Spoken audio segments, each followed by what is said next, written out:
안녕하십니까. 오늘은 매체에 따른 독서를 알아보도록 하겠습니다. 짧으니까 최대한 간단하게 다뤄보도록 하겠습니다. 학습 목표는 두 가지가 있습니다. 정보화 시대의 다양한 독서 매체의 특성을 이해한다. 두 번째는 다양한 독서 매체를 효과적으로 활용하여 글을 읽을 수 있다. 이렇게 두 가지로 나눠볼 수 있는데요. 그 중에 두 번째, 다양한 독서 매체를 효과적으로 활용하여 글을 읽을 수 있는 거. 그러니까 다시 말하면 매체의 특성을 고려하여서 글을 효과적으로 읽을 수 있는 부분이 훨씬 중요한 학습 목표라고 볼 수 있습니다. 핵심에 가깝죠. 자, 그러면 이런 설명하도록 하겠습니다. 정보화 시대의 독서 매체는 어떤 것이 있느냐? 이전에 문자가 고안되고 종이가 발명된 이래 책이라는 것은 오랫동안 지식과 정보를 기록하고 그 다음에 전승하는 핵심적인 역할을 담당했는데, 이제는 매체의 변화로 인해서 특히 정보통신 기술의 발달에 따라서 다양한 전자독서 매체가 생겨났습니다. 그래서 여기 밑에 나와 있는 네 가지 정도의 독서 매체가 조금 더 생겼는데요. 첫 번째, 컴퓨터. 컴퓨터가 굉장히 성능이 빨라지면서 새로운 독서 매체가 되었고요. 그다음에 인터넷, 컴퓨터를 넘어서서 인터넷이라고 하는 월드와이드넷, 이런 것들을 통해서 개인 서가가 점차 확대되어서 일회성 독서가 아닌 정말 영구적인 독서가 가능해진 시대가 왔습니다. 그다음에 전자책, 책과 가장 흡사한 형태로 전문 단말기라든지 스마트폰을 통해서 전자책을 읽는 소프트웨어적으로 발달이 되면서 훨씬 더 활성화가 되었죠. 이런 거는. 그 외에 다양한 매체들, 책을 읽어주는 프로그램들이 등장하죠. 그래서 책을 읽어주는 남자라고 하는 유명한 소설가인 김영하 소설가님이 팟캐스트에서 읽어주고, 이런 것들도 시청각 자료로 볼 수 있습니다. 자, 그러면 매체를 활용한 독서에는 왜 필요한가? 첫 번째는 분명 아직도 독서 매체의 중심은 종이책이지만 전통적인 읽기 방식은 뭐 중요하지만, 그렇지만 정보통신 기술 기반 매체의 지닌 장점으로 인해서 앞으로 매체 정보가 증대할 가능성이 높습니다. 그렇기 때문에 다양한 정보 매체의 특성을 효과적으로 활용할 수 있는 능력을 배양해서 앞으로 시대에 좀 대비해 둘 필요가 있죠. 앞으로 국어 수업은 이제 종이로 적혀진 것만 하는 것뿐만 아니라 매체를 통한 그런 교육도 강화될 전망을 가지고 있습니다. 자, 그럼 매체에 따른 독서 문화의 변화는 어떻게 되느냐? 자, 일단 한 5가지 정도로 나눠볼 수 있는데요. 첫 번째는 정보의 전산화입니다. 그래서 정보의 검색 및 열람이 굉장히 간단해지는 이러한 시대가 오고요. 그래서 종이책으로 읽고 고르기 전에 검색을 해보고 내용을 미리 조사해보고 복사, 전송도 굉장히 쉬워지는 시대입니다. 그 다음에 정보 매체의 이용이 증가하고요. 그렇죠? 그래서 굉장히 접근성이 뛰어나고 휴대가 간편하기 때문에, 그렇죠? 그래서 그 다음에 글쓴이와의 활발한 상호작용이 가능해집니다. 훨씬 더 능동적인 독서가 이루어지죠. 그래서 우리가 웹툰 볼 때도 거기에 여기 날파리가 이렇게 날아다니네요. 네, 글쓴이에게 웹툰을 볼 때도 이렇게 댓글을 달면서 자신들의 의견을 피력을 하기도 하죠. 그 다음에 독서 공간이 변화합니다. 그래서 도서실에 정보화 기기가 이렇게 구비가 되는 그런 현상을 볼 수 있고요. 그 다음에 시청각 또는 청각 자료의 활용이 늘어납니다. 그래서 시청각 독서 자료가 늘어나는 모습을 볼 수가 있죠. 자, 그러면 이제 요거의 내용과 관련된 전자책과 종이책의 미래라고 하는 글을 한번 읽어보도록 하겠습니다. 이 글은 이제 형식보다는 내용을 중요하게 여기는 그런 글이 될 수가 있겠네요. 자, 그러면 글의 내용을 좀 볼까요? 자, 전자책과 종이책이라고 하는 부분. 자, 소챕터로 되어 있기 때문에 요약하면서 넘어가 봅시다. 자, 여기 요약은, 자, 요게 한마디로 요약이라고 할 수 있죠. 전자책과 종이책의 장점을 비교하면 글을 읽어보자. 다시 말하면 여기 부분은 전자책과 종이책에 대한 논쟁, 이런 부분이 나와 있습니다. 종이책은 죽었다라고 얘기하는 사람도 있고 전자책의 종이책을 대체 못한다라고 얘기하는 사람도 있습니다. 그리고 세계 전자시장은 무서운 기세로 성장하고 있다. 이런 내용으로 일단 요약을 해볼 수가 있죠. 자, 그래서 전자책이 이렇게 발달했다라고 하는 내용이 나와 있고요. 그래서 우리나라의 전자책 시장은 어떤가? 이용할 수 있는 정보 매체 어떤 것인지 생각하면서 한번 읽어봅시다. 자, 아직 걸음마 수준이라는 얘기가 나와 있습니다. 그렇지만 이제 태블릿 컴퓨터가 보급되면서 이제 발전을 하고 있는 거죠. 특별히 3D 라이브러리라고 하는 전자책이 있다고 합니다. 자, 어떤 거냐면요. 웹캠으로 기존 종이책과 컴퓨터를 연결해서 책장을 넘길 때마다 모니터에 해당 이해를 돕는 입체 현상과 음성이 나오는 기능이 있다. 이런 기능이 나오는 그 책이 나왔다는 거죠. 그래서 예시가 나와 있는 게 초고층 빌딩 건축에 대한 책을 넘기면 그 컴퓨터의 초고층 빌딩의 입체 화면이 나타난다. 오, 좋죠? 네, 그런 게 나타날 수 있다라고 하는 거죠. 자, 그래서 이렇게 이제 우리나라 전자책도 발전을 하고 있는데, 그러면 대체 모델, 종이책을 대체하는 걸 넘어서서 변환 모델로 진화하는 책이라고 하는 소제목을 봐서 굉장히 새로운 기술이 나올 거라고 예측을 해볼 수가 있죠. 그래서 자, 어디 부분을 보냐면요. 12번째 줄 봅시다. 자, 새로운 기술의 도입으로 나타나는 진정한 효과는 변환 모델이 구축됐을 때, 다시 말하면 대체하는 것 자체는 의미가 없고 변환 모델이 되었을 때 훨씬 더 의미가 있다라고 하는 거죠. 그래서 아까 예시로 들었던 3D 라이브러리 이런 거를 예로 들어볼 수 있습니다. 그래서 백과사전은 이 대체 모델과 변환 모델의 차이를 현격하게 보여주는 사례다라고 얘기하고 있습니다. 이 사례를 보면 우리가 더 확실히 알 수 있겠죠. 책으로 만들어진 백과사전을 인터넷 포털 사이트에서 얼마든지 무료로 볼 수 있어요. 그쵸? 우리가 네이버나 뭐 구글이나 이런 데서 막 흔하게 찾아보죠. 그리고 위키디피아.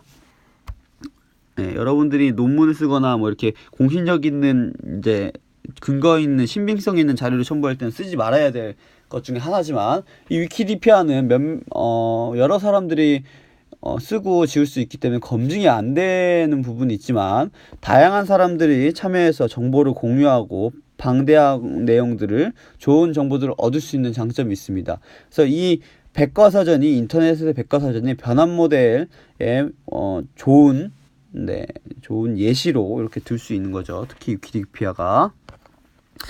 그래서 어떤 전자책 담당자는 10년 뒤쯤이면 굉장히 절반 이상을 차지할 거다라고 얘기를 합니다. 지금의 책은 읽기도 힘들어하고 작가도 수입이 적어서 힘들어한다 라고 얘기를 한다라고 하는 거죠. 그래서 미래에 훨씬 더 쉽게 읽을 수 있는 게 나오면 작가들도 좋지 않을까라는 얘기를 하고 있습니다. 자, 그래서 이 말 속에 이제 출판사의 고뇌가 들어있죠. 그래서 이 시세를 잘 파악하지 못하면 빙하기를 맞은 공룡 신세가 될 판국이다 라고 얘기하겠습니다. 이게 무슨 얘기죠? 얼어 죽는다는 얘기죠? 그래서 어떻게 바뀔까? 근데 문자로 채워진 종이책을 읽을 때는 머리 기를 수 있어요? 상상력과 논리력을 키울 수 있습니다. 근데 전자책 시대가 오면 이 종이책에서 얻었던 능력을 잃어버릴 가능성이 있다라는 얘기를 합니다. 이게 뭐예요? 상상력과 논리력이죠. 그래서 전자책의 장점과 단점 생각을 해보시면 되죠. 그래서 아이러니하게 전자책 관계자들은 자신의 아이들에게는 전자책 대신 종이책을 일으키는 아이러니한 상황이 이제 벌어지는 거죠. 하지만 이런 장점도 있을 수 있죠.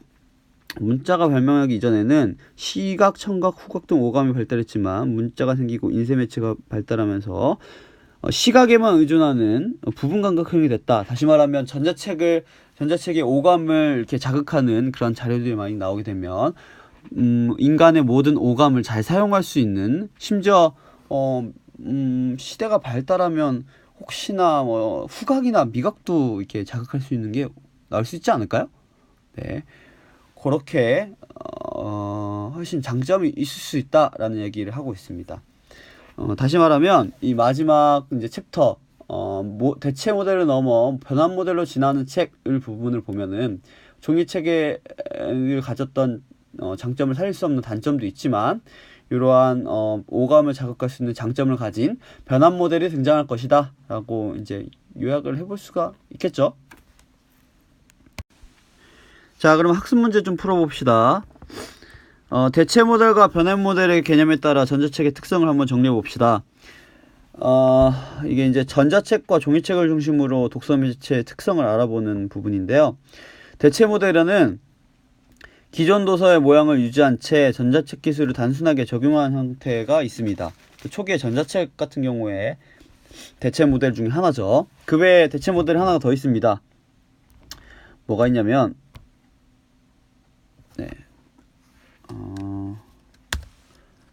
기존의 백과사전을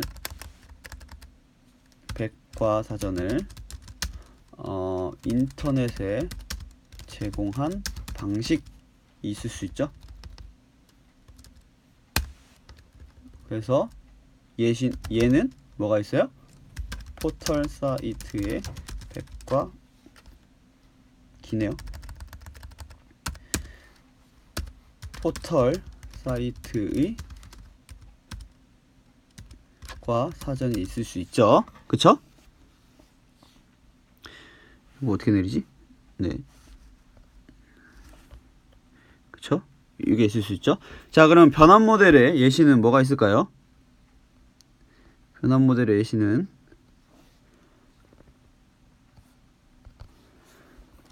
전자책 기술이 진화와 여기까지 진화와 성숙을 거듭하여 기존의 도서에서 크게 탈바꿈한 방식이 있을 수 있죠. 그래서 위키디피아가 있을 수 있습니다. 그쵸? 이런 방식이 있을 수 있습니다. 하나가 더 있습니다. 자, 처음에 좀 나왔던 건데요. 다양한 감각을 활용하는 방식입니다. 그래서 예시는 국내 통신사의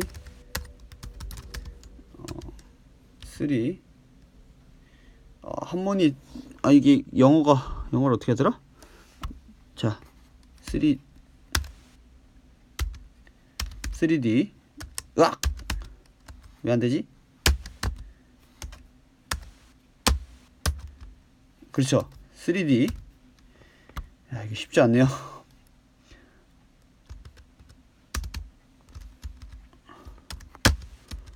그죠. 라이브러리. 한영 이게 변형이 쉽지 않네요. 자, 이런 게 있을 수 있습니다. 그쵸? 여러분들이 보기 편하라고 이렇게 열심히 노력하는 모습 보기 좋죠? 자, 이런 걸로 정리해 볼 수 있습니다. 그러면 전자책과 종이책의 미래에 관한 여러 견해를 한번 정리해 봅시다. 여러분들 이거 읽어보고 할 수 있죠?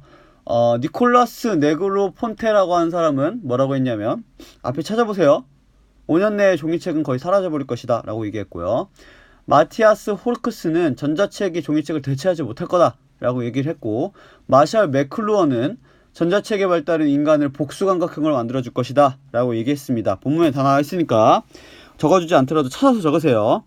그래서 그 밑에 여러분들의 생각을 한번 적어보시면 좋을 것 같죠?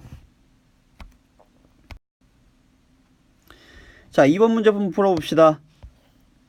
자, 다음 활동을 통해서 전자책과 종이책의 차이를 한번 생각해 봅시다. 전자책을 이용한 독서와 종이책을 이용한 독서가 어떻게 다른가? 한번 봅시다. 자, 전자책을 이용한 독서의 장점은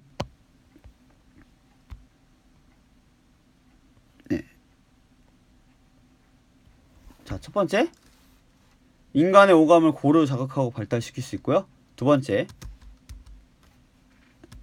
상호 연결된 다양한 정보를 활용할 수 있습니다. 그쵸?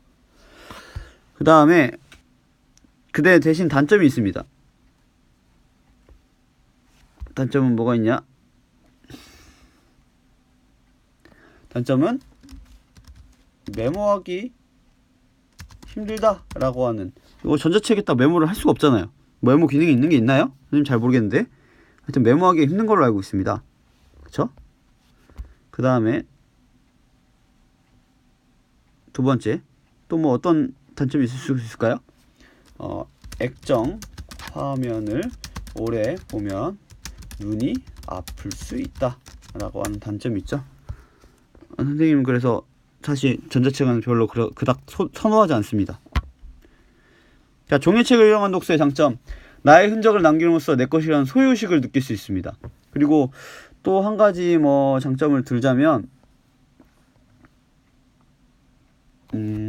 전자 매체를 거치지 않고 바로 이용할 수 있습니다.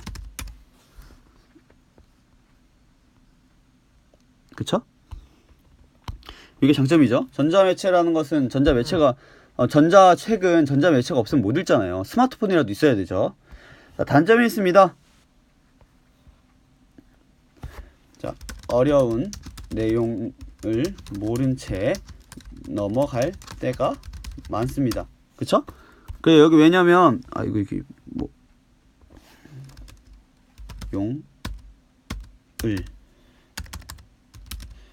왜 이래? 왜 이럴까요? 네. 네. 찾아볼 수가 없잖아요, 전자책에서는. 자, 그 다음에 또 단점. 책이 많으면 공간을 넓게 차지한다. 선생님 같은 경우에도 책이 많아서 선생님 짐 중에 한 옷이 한 절반이고요. 책이 절반입니다. 이사 갈 때 항상 책 때문에 항상 고생을 하는 경우가 있죠. 전자책은 조그마한 태블릿 PC 하나에 몇 기가를 담을 수가 있죠. 몇 기가면은 뭐 책이 몇백 권, 몇만 권 뭐 이렇게 될 수 있는 양이죠. 자, 다음 과정을 이제 거쳐서 한번 다양한 독서 매체를 직접 경험해 봅시다. 다양한 매체를 준비해 보고요. 매체에 맞게 읽고 싶은 책을 찾아보고 본 다음에 그 매체를 이용하면서 매체의 특성과 장단점을 한번 파악을 해봅시다. 자, 3번은 효과적인 방법에 대해서 토의인데, 여러분들 이 토의 내용을 한번 뭐 친구들끼리 해봐도 좋고요. 해서 선생님에게 써서 제출을 한다면 선생님이 생활기록부에 세부 특기 능력에 잘 적어줄 수 있을 것 같습니다. 한번 해보시기 바랍니다. 자, 오늘은 이렇게 해서 매체에 따른 독서를 마칠 건데요. 다음 과는 이제 다 문법 내용입니다. 그래서 사실상 방송으로 파일로 이렇게 올리는 수업은 오늘이 마지막일 것 같습니다. 여러분 이거 이렇게 과외로 따로 쉬는 시간에 이런 파일 이렇게 뭐 유튜브를 통해서 보는 거 수고하셨고요. 여기까지 내용을 시험에 좀 내도록 하겠습니다. 그 외에 그러면 선생님 파일이 한 4개 정도밖에 안 되는데 시험 문제는 어떻게 내시나요? 다 문법으로 낼 겁니다. 그래서 문법 선생님 강의하는 내용 학교에서 강의하는 내용 잘 들으시고요. 기말고사도 잘 보시면 좋겠습니다. 네, 오늘 여기까지 하도록 하겠습니다.